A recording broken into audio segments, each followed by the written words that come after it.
New chapter for TNT. We're red, ready, and responsible. Vote PNM. Great is the PNM. Money's it in your hand. PNM is the plan. Ready, hold it steady. PNM, we are one. The Honorable Stuart Young, SC, Prime Minister of the Republic of Trinidad and Tobago. All protocols observed. By way of introduction, my name is Vishnu Dhanpaul, but my PNM family can call me Vish. But if you are a member of the UNC, please don't call me.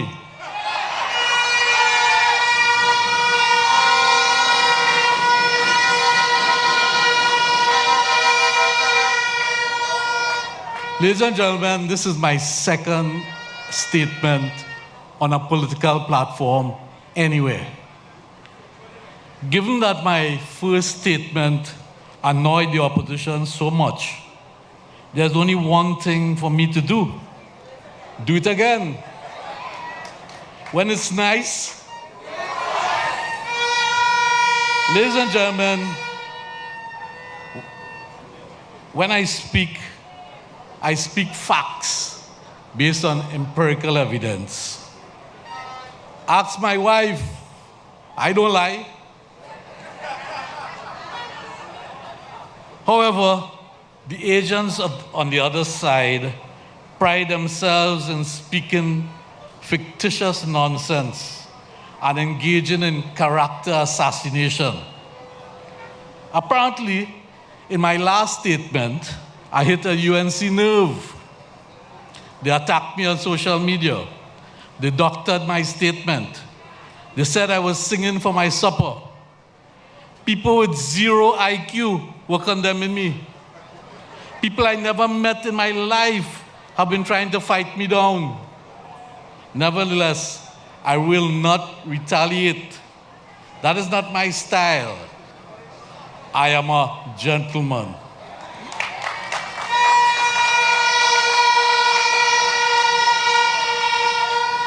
But ladies and gentlemen, I need your undivided attention because tonight, as we say, serious thing. Let me say this to those in the other party. There's no one in that party, from leader to loser, who has worked with 8 different ministers of finance. Let me tell you, in that other party, I want them to tell you, sorry, who worked on all of the UNC's national budgets when they were in government. 5 with Brian Quaitom, 1 with Gerard Yatming, 2 with Winston Dukaran, and 3 with Larry Hawaii. Please feel free to fact check me with these gentlemen. So tonight I say to the UNC trolls, let us agree to disagree at an intellectual level. This is not about me. This is about our country. Ladies and gentlemen, I will maintain the theme of my last presentation. And the theme was and is promises, promises. How to bankrupt a country in 6 months, UNC style.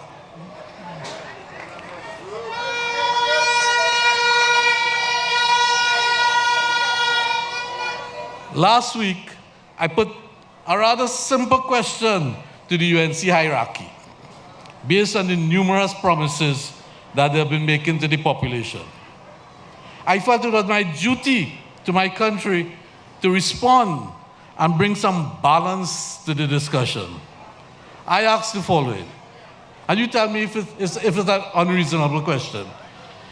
Based on your irresponsible promises, how do you intend to finance those promises? The response from the other side was fast and furious. We'll find the money.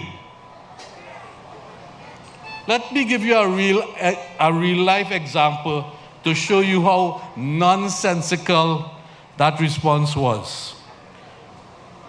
Based on that same donkey logic, I want any of you here to head to courts in the morning.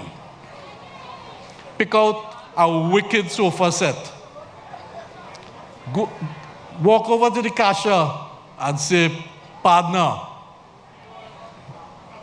load up that on my pickup for me, please." That's sofa set. And when the cashier asks you, "How you playing? Cash, card, or credit?" Say, "Cool yourself. I will find the money." Cool yourself.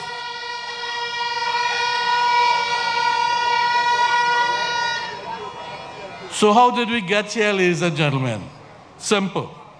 The UNC is engaging in what economists call zombie economics. Zombie economics, in which the financial undertakers go to the economic graveyards and exhume dead economic policies and strategies. Those populist ideas have proven to be global failures and confined to the financial cemetery. They are trying to fool an unsuspecting population with graveyard economic promises.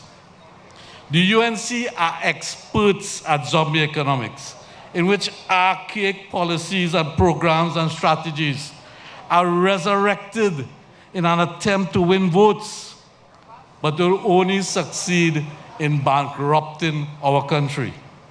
Just check their manifesto. It is really a virtual epitaph, a tribute to zombie economics. Case in point, let us call it zombie number one.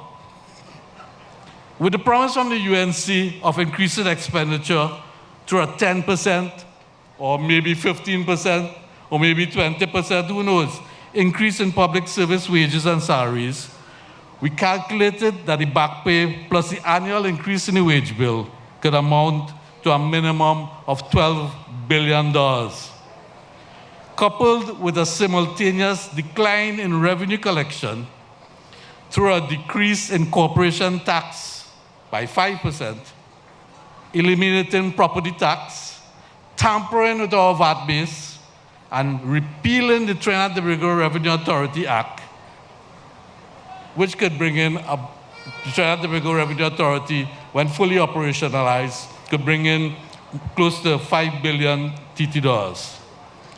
These are all their promises, and these old populist strategies will lead to a fiscal deficit of close to $20 billion, or as economists like to frame it, more than 15% of our gross domestic product. Think about this.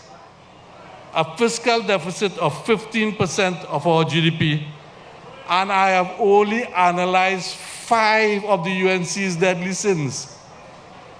So how are they going to finance this deficit? Ladies and gentlemen, I'm telling you straight up, we'll find the money is not a financing strategy. So what is their financing plan? Definitely not through the fiscal accounts. Or maybe they can beg, borrow, or maybe they can beg, borrow, or exactly. Let us assume they choose to borrow. Sovereign borrowing of this magnitude will drive our debt to unprecedented levels and lead to an immediate downgrade by credit rating agencies, which would make borrowing even more costly. In fact, I'm putting it to the population here tonight that Vishnu Dhanpaul said there's no way that the UNC can raise $20 billion on either the domestic or external financial market. And as I said on a previous occasion, I'm not sharing fear. I'm sharing facts. And who vex? Another option is to decimate the Heritage and Civilization Fund. And I repeat what I said previously. The UNC has been suspiciously, you all notice that? Suspiciously quiet on the Heritage and Civilization Fund. I wonder what they're up to. Could it be the calm before the storm that hits our Heritage and Civilization Fund, I will let you, the population, decide. The UNC can no longer use their 2014 fiscal financing model, in which they use the savings of our national gas company as their personal ATM, and they did not even need a PIN. At the end of the freedom frenzy, the NGC's savings were down by, and get this, $16 billion. Ladies and gentlemen, to this day, and the Prime Minister could attest to this day, the NGC has not fully recovered from that frontal attack. I also observed that they are planning to sell our state enterprises to finance the $20 billion. And I quote the leader of the opposition: "In our first 90 days, we'll prepare a divestment plan for state enterprises and a debt workout strategy for those enterprises. Further, we'll transform the remaining state enterprises to publicly owned companies. The government should not be in business. Let the private sector and the businessmen do the business in Trinidad and Tobago." You know what I predict? I predict that anything big they want to sell, so be careful. And I also predict that the friends, family, and financiers of the UNC will get involved in another feeding frenzy. When a country runs such a large fiscal deficit, tremendous pressure is placed on monetary policy, which will invariably respond to rising inflation by forcing the central bank to tighten its monetary stance, leading to increase in lending rates at the bank. That's up to you. Increase in the lending rates at the bank and subsequent impact on your mortgage rates. Simultaneously, tremendous pressure will be exerted on the balance of payments through, for example, the current account, or in simple terms, exports and imports, the foreign reserves, and the exchange rate. When this perfect storm occurs and there's urgent need for balance of payment support, there's only one option left: the bitter medicine of the International Monetary Fund. Ladies and gentlemen, just to expand a bit on what the Minister of Health said, the IMF operates in a very similar manner to a credit union. But when you borrow, the shareholders ensure that your country implements the measures and policies dictated by the IMF. The fund would also outline conditionalities which will determine your country's ability to repay. The conditionalities are brutal and include massive layoffs in the public service and the devaluation of the country's currency. Is that what you want for your country? So now that I have your undivided attention, tonight I'm going to provide some free advice, pro bono, to the PSA and its membership. Because I used to be a member of the PSA. So I say, comrades, your members are heading for short-term gain with long-term pain. Comrades, do not let them chain you up. Comrades, you're going to lose your jobs in our IMF programs. Comrades, call me urgently. Let me remind the population when the UNC, what happened, when the UNC could not fulfill its promises to the militant trade union in 2015. In the middle of negotiations for a 14% wage increase for public servants, just before elections, the union ordered every public servant out of the Treasury and the Board of Inland Revenue for 6 months. The economy had to operate on fumes. But the irony of the situation was this: the union eventually accepted the 14%. The UNC lost the elections, and the new PNM government was faced with a $6 billion back pay. I can tell you this tonight without fear. our country has never fully recovered economically from that UNC-induced damage. Ladies and gentlemen, you would have noticed that there are two UNC mystery documents moving around that they are in denial about. The first is a document called the Monetary and Exchange Rate Policy Document. This is not a PNM document. This is a UNC document. And I quote, the UNC, and listen to this carefully, the UNC will work with the Central Bank of Trinidad and Tobago to ensure a competitive exchange rate. The Ministry of Finance will work with the Central Bank of Trinidad and Tobago to ensure that Trinidad and Tobago's exchange rate is competitive, eliminating the current dirty managed float and allowing market forces to operate within a crawling band. In simple terms, you know what that means? We're going to devalue the currency. We're going to devalue the currency. And we estimate that devaluation to be, and here it is, 15 TT to 1 US. To the parents listening and viewing and here at present, to the parents of thousands of our students studying abroad, please take note. Double of the tuition fee, double of the accommodation.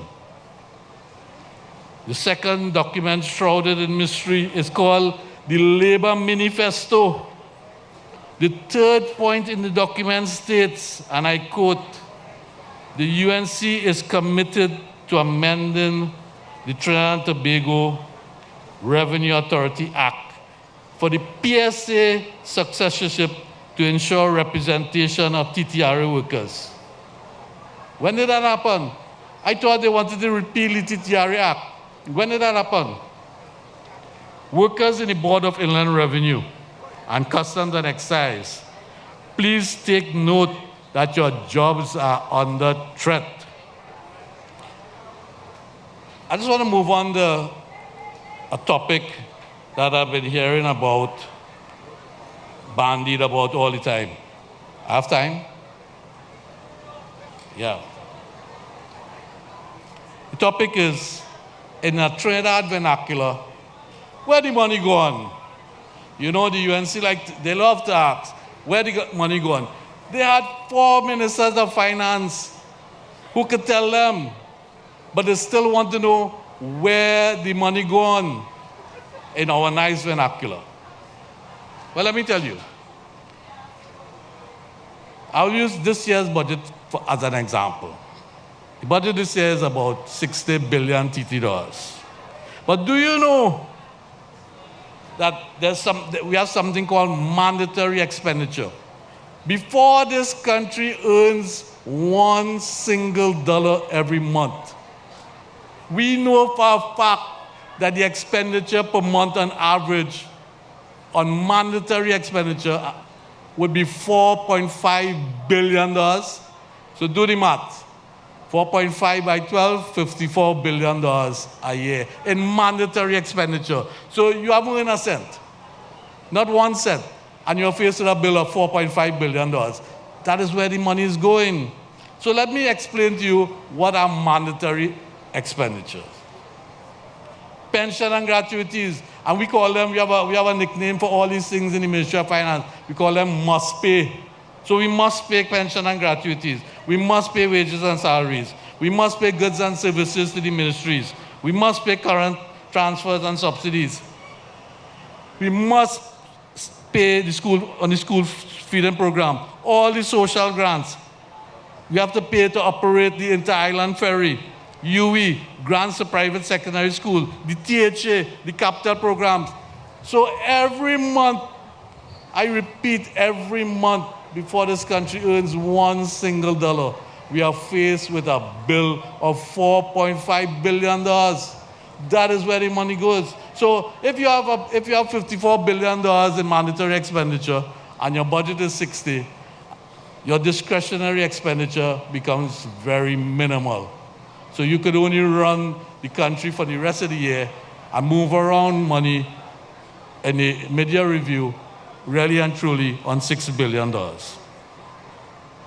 second thing I want to address tonight, and hopefully put a stop to the nonsense, is $2.6 billion missing. Nonsense. Rubbish. Money is missing. It went nowhere. It was a technical glitch caused by a software issue that created a problem at the central bank. It has since been corrected by amending the appropriation accounts. Don't let anybody fool you that Tom Cruise came down the side of the financial complex in Mission Impossible style and rode off with $2.6 billion. No. That is absolutely, and I would say this, it is physically impossible to steal $2.6 billion or $2 in the public sector accounts. It is physically impossible. A lot of people here think that the Treasury has a vault with money, billions inside. No, the Treasury has a vault with just a float to change checks on a daily basis. There's no vault with billions. The discrepancy in the figures were caused by, as I said, a technical glitch caused by a software problem. It was compounded, right? And this is very critical. It was compounded by a timing and communication issue among the technocrats at the Ministry of Finance. So it makes really good reading on social media, oh, they thieved $2.6 billion. There's no, I'm in a good spirit.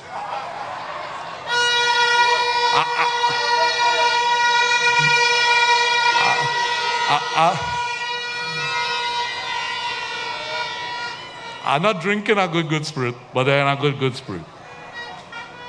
No one can simply walk into the Treasury and the central bank and walk off with in dark shades and a hat with $2.6 billion. The way the financial systems work, even if you wire the amount of money, right? Look at FIFA. They will catch you. You can't wire the money.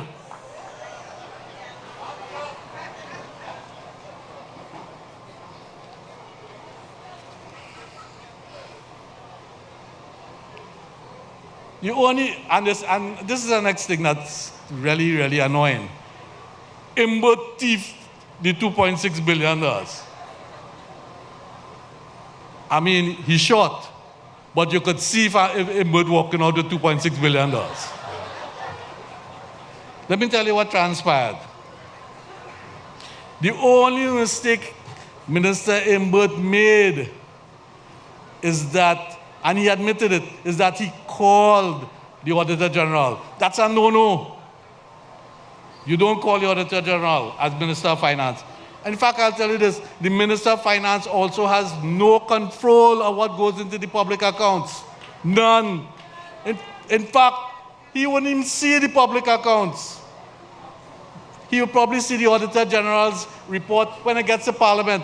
And I want everybody here to go on the Ministry of Finance's website, finance.gov.tt. Check the Auditor General's report any year going back. There are 4 people who signs the Auditor General report. The Permanent Secretary in the Ministry of Finance, the Comptroller of Accounts, and the Treasury Director, plus the Auditor General. So, sorry to disappoint Trinidad and Tobago. Tom Cruise was not here. The money was not wired to Panama. And that's because, as I said, the banking system is highly connected. It can't happen. So, ladies and gentlemen, thank you all very much for listening. Thank you for your undivided attention.